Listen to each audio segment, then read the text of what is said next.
never left it this late to call me. Hello? Are you on holiday? Already?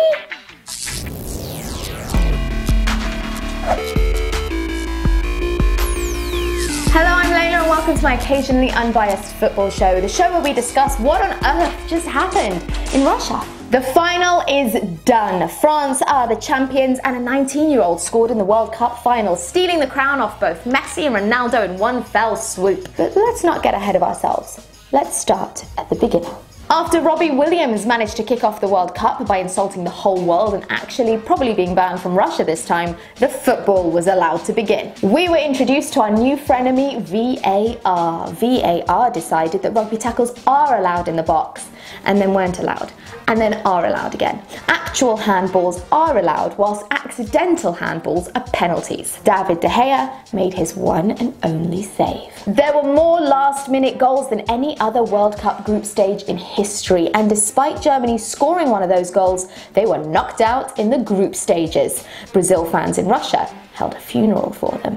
Marcus Rojo had to score for Argentina because none of their world-class strikers could, and England got everyone excited by beating the guys with a nice hat, 6-1. France fooled everyone by doing the bare minimum to win their group, and no one noticed them. Croatia beat Argentina 3-0, but still, no one saw them as a threat. Then came the dark day, the day the football stopped.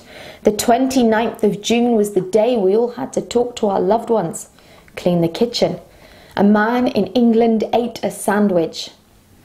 Then we all got to get back to our priority, football. The first day of the round of 16 and football lost its mind. Both Messi and Ronaldo were knocked out of the World Cup and everyone was left looking for the GOAT. No one has a clue what's going to happen at the best FIFA awards this year. Kasper Schmeichel's heroics won him the ultimate coveted prize, the one that every footballer strives for. Despite being knocked out, he got over 300,000 social media followers in one night.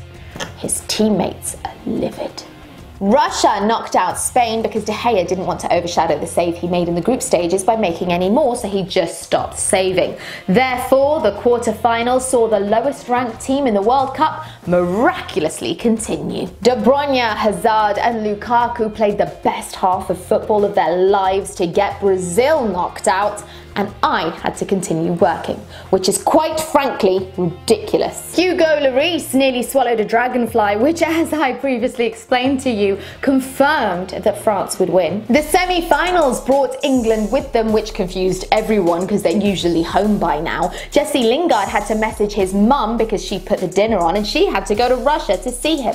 Logistically, no one in England planned for this. Croatia took care of that by scoring in extra time and then doing a mid-game photo shoot. There was nothing Harry Kane could do because he had about as much luck in front of goal as he did drinking from a water bottle. And despite Kieran Trippier doing his best Cristiano Ronaldo impression, it just wasn't enough.